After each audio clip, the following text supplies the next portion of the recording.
GST, goods and service tax. देखिए, इससे हर बार question पूछा जाता है और देखिए एक तो करंट के हिसाब से भी आपका इम्पोर्टेंट हो जाता है और दूसरा आप इसको देखते हैं तो इकोनॉमी का एक बहुत ही बेहतरीन चैप्टर है। ठीक, बहुत ही अच्छा चैप्टर है, इसके बारे में हम आपको बताने जा रहे हैं। जीएसटी सबसे पहले इसका full form goods and service tax, Hindi में पूछा जाए तो वस्तु एवं सेवा कर। आप यहां से समझिए,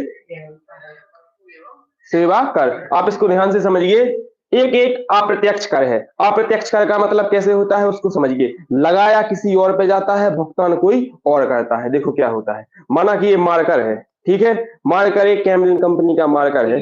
जब कंपनी ने इसको बनाया होगा तो सरकार के पास वो परमिशन पास कराने जाते हैं। सरकार से उन्होंने बताया भैया हमारा ये मार्कर 100 रुपए का है, समझ रहे हैं आप बात को। सरकार ने कहा भैया 100 का नहीं, आप इसको 110 रुपए का बेचिए। उन्होंने कहा क्यों? बोले 10 रुपए हमें इन पे टैक्स चाहिए है जीएसटी के रूप में। तो लगाया किस पे है सरकार ने? कंपनी पे। लेकिन इसको पे कौन करेगा? जो इसको खरीदेगा।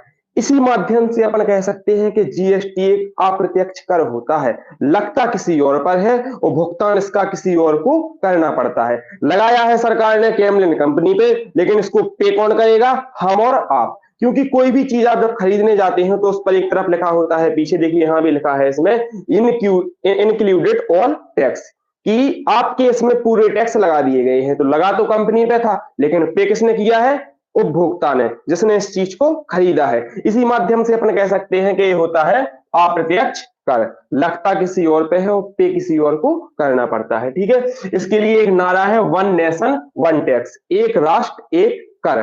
देखिए क्या होता है, जीएसटी है पूरी इंडिया में हर जगह एक ही तरीके से लगाया जाता है। अब आप यहां समझेंगे कि जीएसटी को कब लाया गया, क्यों लाया गया, क्या इसकी आवश्यकता थी, और जीएसटी लाया गया तो जीएसटी के पहले क्या कोई टैक्स नहीं लगता था?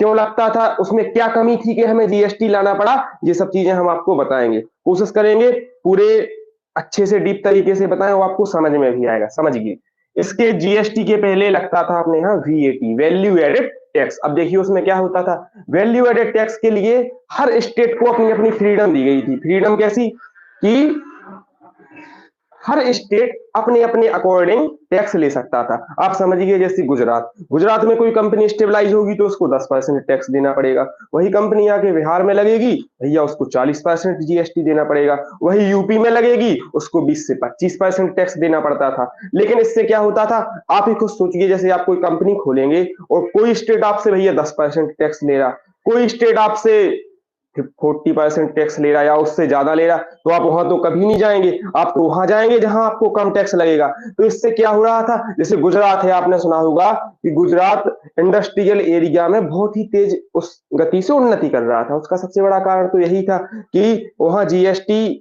Sorry VAT, value added tax की जो दरें थी वो बहुत निम्न थी। दरें निम्न थी तो हर कंपनी वाला का रुझान वहीं के लिए रहता था। बिहार उत्तर प्रदेश चले जाओ, यहाँ पर भैया आपकी जो टैक्स की दरें थी वो ज्यादा थी, तो कोई कंपनी यहाँ पर अपन मतलब स्टेबलाइज नहीं होती थी। इसी जो ऊंच नीच थी इसको दूर करने के लिए 1 जुलाई 2017 में वीएटी की जगह जीएसटी को लाया गया। जीएसटी का मतलब होता है वन नेशन वन टैक्स, एक ही कर है और एक ही तरीके से हर राज्य में लागू किया जाएगा। अब आप समझिए कब लाया गया, बता ही दिया है, अप्रत्यक्ष करता है, लगे किसी और पे, भोगे इसको कोई और या पे करे कोई और, अप्रत्यक्ष कर है। 1 जुलाई 2017 को 101वां संविधान संशोधन के द्वारा इसको जोड़ा गया। 122वां बिल था जिसके लिए संशोधन करने के लिए इसको संसद में लाया गया था। अब यहां से आप एक चीज समझना, 122वां बिल था, 101वां संविधान संशोधन था। अब आप यहाँ पे एक अंतर समझिए कि बिल में और संविधान संशोधन में अंतर क्या होता है। देखिए, जब भी किसी भी अमेंडमेंट को, संशोधन को हमारे यहाँ संविधान में लाया जाता है तो सबसे पहले एक बिल पेश किया जाता है। बिल पेश आप राज्यसभा या लोकसभा कहीं पे भी कर सकते हैं। जब वह पारित हो जाता है तो पारित होने के बाद वो संविधान संशोधन बनके एक नया नियम बन जाता है या संवैधानिक नया परिवर्तन हो जाता है। अब देखिए अभी तक 128 बिल पेश किए गए हैं, लेकिन पास कितने हुए हैं? सिर्फ 106। अब देखिए 106 तो संविधान संशोधन हो गया, लेकिन बिल कितने पेश किए गए हैं? 128। ठीक है, जब 128 पेश किए गए हैं तो भैया 22 आपके पारित नहीं हुए हैं, आपको याद रखना है। लेकिन आप तो यहाँ देख रहे हैं कि सर जीएसटी तो था आपका 101वां, इसके बाद भी 5 हो गए हैं, तो आपको याद रखना है 2023 में कौन सा संविधान संशोधन किया गया है। परीक्षा की दृष्टि से बहुत ही महत्वपूर्ण क्वेश्चन हो जाता है। यहाँ देखिए आप, जे लिखा है 106वां संविधान संशोधन, 128वां बिल 29 सितंबर 2023 को लागू किया गया था, जिसका नाम है नारी शक्ति बंधन संविधान संशोधन। कब किया गया? 29 सितंबर 2023 को। कौन सा संविधान संशोधन? 106वां संविधान संशोधन। कौन सा बिल? 128वां बिल। आपको अच्छे से समझ में आ रहा होगा। यहीं से आप एक चीज देखिए, 103वां संविधान संशोधन भी आपको याद करके चलना है। किससे संबंधित था जी? ईडब्ल्यूएस से। ठीक है, जो जनरल कास्ट के लोगों के लिए 10% आरक्षण के लिए था, वो है ईडब्ल्यूएस। समझिए अब, GST goods and service tax, one nation one tax, एक राष्ट्र एक कर, यह एक अप्रत्यक्ष कर है। 1 जुलाई 2017 को 101वां संविधान संशोधन व 122वें बिल के द्वारा इसे लागू किया गया। देखिए, जब संविधान में इसको लाया गया, देखिए एक संवैधानिक परिवर्तन है। जब भी कोई चीज संविधान में आती है तो इसे किसी ना किसी अनुच्छेद में स्थान भी मिलेगा, बिल्कुल मिलेगा। आप पूछेंगे सर आप बताइए, भैया बताइए कि कहां पर इसको अपने संविधान में स्थान दिया गया है, किस अनुच्छेद में रखा गया है? तो आपको याद करके चलना है 246A। अनुच्छेद कौन सा? 246A। इसमें क्या रखा गया है? आपका जीएसटी। अब जीएसटी लागू करने के लिए एक जीएसटी परिषद का भी गठन किया गया था। तो जीएसटी परिषद को अनुच्छेद 279A में रखा गया है। बच्चों पर होने वाली सबसे बड़ी गलती, आप यहां से क्लियर करके चलेंगे। जीएसटी को 246A में, जीएसटी परिषद को 279A में, बिल्कुल ही आप यहां से इसको याद करके चलेंगे। सॉलिड है कि पेपर में आपसे पूछा जाएगा, ऑप्शन भी आपके दोनों रहने के चांस होते हैं। अब समझिए, किस समिति की सिफारिश पर किया गया था? विजय केलकर समिति। विजय केलकर समिति की सिफारिश पर जीएसटी को 1 जुलाई 2017 में 101वां संविधान संशोधन 122वां बिल के द्वारा अनुच्छेद 246A में जोड़ा गया था, और जीएसटी परिषद का वर्णन 279A में आपको देखने को मिलेगा। ठीक है, अब आप आगे समझिए कि जीएसटी परिषद का गठन कब किया गया था और इसका सबसे पहला अध्यक्ष कौन था। देखिए, सबसे पहले तो आप एक चीज याद रखिए कि जीएसटी का अध्यक्ष होता है वर्तमान में या तत्काल में जो भी आपका वित्त मंत्री होता है, वो जीएसटी परिषद का अध्यक्ष होता है। 2016 में इसका क्या किया गया था? गठन। ठीक है, अगर पूछा जाए कि सबसे पहला जीएसटी परिषद का अध्यक्ष कौन था, तो आपको याद करना है कि 2016 के समथिंग अपने यहाँ के वित्त मंत्री कौन थे? आप सभी को पता होगा, अरुण जेटली साहब, जी अपने उस समय के वित्त मंत्री थे। और भैया यही जीएसटी परिषद के सबसे पहले अध्यक्ष थे। 100% घुमा घुमा के सवाल पूछा जाता है, आपको याद करके चलना है। 246A अनुच्छेद, 279A जीएसटी परिषद, विजय केलकर समिति की सिफारिश पर जीएसटी परिषद का गठन किया गया। जीएसटी परिषद का वर्णन 279A में है। जीएसटी परिषद का गठन 2016 में किया गया था। जीएसटी परिषद के प्रथम अध्यक्ष अरुण जेटली साहब थे। अगर आपसे पूछा जाए कि वर्तमान में इसके अध्यक्ष कौन है, तो वर्तमान में भैया वित्त मंत्री कौन है? निर्मला सीतारमण। तो जीएसटी परिषद के अध्यक्ष कौन होंगे वर्तमान के? निर्मला सीतारमण। अब देखिए, एक पढ़ने का तरीका होता है। जब भी कोई टीचर पढ़ाता है ना, तो टीचर को ये पता होना चाहिए कि जब कोई हमसे पढ़ता है तो उसके मन में इस टॉपिक को लेकर क्या क्या प्रश्न आ सकते हैं। अब आप समझिए, आपके मन में पहला टैक्स आया हुआ है, इसकी full form goods and service tax, वस्तु एवं सेवा कर। डायरेक्ट टैक्स है या इनडायरेक्ट टैक्स है? बहुत पूछे जाते हैं क्वेश्चन, कौन सा टैक्स डायरेक्ट है, कौन सा इनडायरेक्ट है, प्रत्यक्ष या अप्रत्यक्ष कर। हमने आपको बता दिया है ये अप्रत्यक्ष कर है। क्यों है? क्योंकि अभी आपको समझाया था कि ये मार्कर है, इस पे किसने टैक्स लगाया? देखिए, इस कंपनी पे टैक्स लगाया है गवर्नमेंट ने, ठीक है, लेकिन इसको पे कंपनी नहीं करेगी, इसको पे कौन करेंगे? जो इसका उपभोक्ता होगा, जो भी इसको खरीदेगा। तो इनडायरेक्ट हो गया। यदि कंपनी दे देती तो डायरेक्ट हो जाता, लेकिन कंपनी टैक्स नहीं देगी, कंपनी अपना रेट बढ़ा देगी। पहले वो 100 में बेच रही थी, अगर उसको इस पे 10% जीएसटी देना है तो उसको 110 में बेचेगी। जब वो 110 में बेचेगी तो इसको खरीदेगा कौन? भैया अपन खरीदेंगे। अपन खरीदेंगे तो अपन इसको जितनी इसकी लागत मूल्य है वो भी देंगे, कंपनी का फायदा भी देंगे, बाद में वो लिख देंगे इंक्लूडेड ऑल टैक्सेस। हर कोई भी वस्तु हो वहां लिखा रहता है इंक्लूडेड ऑल टैक्सेस, तो उसी के अकॉर्डिंग आपको भी जीएसटी पे करना पड़ेगा। कंपनी का कुछ नहीं लगता है, इसीलिए है एक अप्रत्यक्ष कर बन जाता है। ठीक है, समझ गए अभी आप। अभी जीएसटी पूरा नहीं हुआ है। जीएसटी से आपसे पूछा जाता है कि अपन ने जीएसटी को कहां से लिया था, एक तो ये क्वेश्चन हो जाता है। दूसरा क्वेश्चन घुमा के पूछ लेता है कि जीएसटी को लागू करने वाला वर्ल्ड में सबसे पहली कंट्री या सबसे पहला देश कौन सा है? तो देखिए आपको याद रखना है फ्रांस। 1954 में विश्व में सबसे पहले फ्रांस ने जीएसटी को लागू किया था। ठीक है, लेकिन अपन ने जीएसटी फ्रांस से नहीं लिया है, अपन ने इंडिया ने जीएसटी कहां से लिया है? कनाडा। याद करके चलना है आपको, अपन ने जीएसटी कहां से लिया है? कनाडा से। ठीक है, क्या क्या क्वेश्चन बने? Goods and service tax, one nation one tax, एक राष्ट्र एक कर, अप्रत्यक्ष कर है। 1 जुलाई 2017 को 101वां संविधान संशोधन द्वारा इसे लाया गया। बिल 122वां था। 246 ए में जीएसटी का वर्णन है।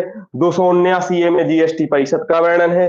विजय केलकर समिति की सिफारिश पर इसको लागू किया था। जीएसटी परिषद का गठन किया गया था, जिसके प्रथम अध्यक्ष अरुण जेटली सर थे। 2016 में जीएसटी परिषद का गठन किया गया था। सॉलिड छाप के चलना, क्वेश्चन यही क्लास में याद होंगे। ठीक है, आगे देखिए, फ्रांस सबसे पहले जीएसटी को वर्ल्ड में मतलब विश्व में कहां लागू किया गया है? फ्रांस। याद करके चलना है आपको, फ्रांस में। लेकिन क्वेश्चन दूसरा बन जाएगा, इंडिया ने जीएसटी कहां से लिया है? तो फ्रांस से नहीं लिया है, इंडिया ने जीएसटी कहां से लिया है? कनाडा से। समझ गए इतनी चीज? अप्रत्यक्ष कर है।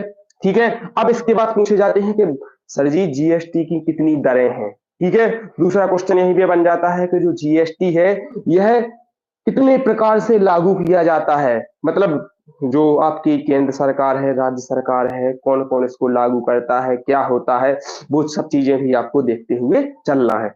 आशा करता हूं सब समझ में भी आया होगा, याद भी हुआ होगा। जो देखिए कुछ आपको समझ में ना आया, कमेंट करके पूछ सकते हैं, हमारा आपको 100 से 100% देने का वो रहता है। अब आप समझिए जीएसटी कितने प्रकार का होता है? जीएसटी होता है 3 प्रकार का। सबसे पहला कौन सा? एसजीएसटी, जिसे बोलते हैं स्टेट जीएसटी। इसी के साथ कहीं कहीं किताबों में लिखा मिल जाता है यूटी जीएसटी।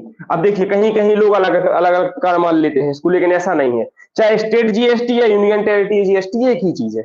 दूसरा होता है आपका सी जीएसटी, इसे क्या बोलते हैं? Central GST. तीसरा होता है आई जीएसटी। देखिए बिल्कुल संबल सूची की तरह इसका सिस्टम रहता है। राज्य और केंद्र दोनों मिलकर कौन सा लेते हैं? आईजीएसटी। शायद इसका फुल फॉर्म होता है इंटीनियस जीएसटी वगैरह, इसको कुछ बोलते हैं। अब आपको देखिए याद करके चलना है कि जीएसटी लगता कैसे है, याद नहीं करना है। हमारी क्लास में कोई भी रटने की चीज नहीं रहेगी, जो होगा ऑन द बोर्ड होगा, यही आपको याद होगा। बस आपको पेन कॉपी लेके बैठना है। क्लास बंद होने के 2 मिनट पहले जितना हमने लिखा है, हम मतलब अपने पढ़ाने से ऐसा कह सकते हैं कि आप भी उसको अक्षर सा छाप सकते हैं अपने रजिस्टर पर। सुनो, एसजीएसटी क्या होता है? देखिए एसजीएसटी होता है स्टेट जीएसटी। अब भैया स्टेट जीएसटी लगेगा तो भैया केंद्र सरकार को क्या मिलेगा? तो देखिए स्टेट जीएसटी का एक नियम होता है। जब स्टेट जीएसटी लगता है, मानो आप ऐसे समझो कि जैसे कोई कंपनी है, वो गुजरात में लगी है कंपनी। अब आप समझो उस कंपनी पे जो टैक्स लगेगा पूरा 100% टैक्स लगेगा। 100% में से देखो टैक्स कैसे लगता है? टैक्स कभी कंपनी पे नहीं लगता है, टैक्स लगता है कंपनी द्वारा निर्मित वस्तुओं के ऊपर। ठीक है, और जीएसटी में क्या होता है, जैसे कोई गुजरात में कोई कंपनी है, उसने एक मार्कर या पेन कुछ भी बनाया, अब इसके ऊपर टैक्स कैसे लगेगा? देखिए गुजरात ने बनाया, यदि इस मार्कर को गुजरात में ही बेचा जाए तो जो आपकी दरें होगी वो होगी 50-50%। 50% जीएसटी राज्य सरकार को मिलेगा और 50% जीएसटी केंद्र सरकार को मिलेगा। लेकिन यही मार्कर गुजरात में बनाकर यूपी में बेचा जाए तो समझो जो आपकी केंद्र सरकार है उसको मिलेगा 58% जीएसटी, और जो यूपी में बेचा गया गुजरात को बिल्कुल भी जीएसटी नहीं मिलेगा। तो यूपी को कितना मिलेगा? 42% जीएसटी। ठीक है, काय में आ जाता है जी? एसजीएसटी में। दूसरा होता है सीजीएसटी। सीजीएसटी में बहुत सी चीजें शामिल होती हैं, मतलब कोई यातायात की चीजें हो गई या ये सब हो गई, इन पे स्टेट बाय स्टेट टैक्स नहीं लिया जाता है, सीधा सेंट्रल टैक्स लेता है। एक होता है आईजीएसटी, जिन पर स्टेट और कैपिटल दोनों ही मिलकर आपका टैक्स लेते हैं। दूसरा क्वेश्चन आपसे पूछा जाता है कि जीएसटी की कितनी दरें हैं। देखिए कहीं कहीं देखने को मिलता है 5%, वो 4 दरें, कहीं कहीं देखने को मिल जाता है कि 5 दरें होती हैं। अब आप समझिए क्या होता है। सबसे पहले 0%, ठीक है, फिर होती है आपकी 5%, फिर होती है 12%, 18% और 28%, ठीक है।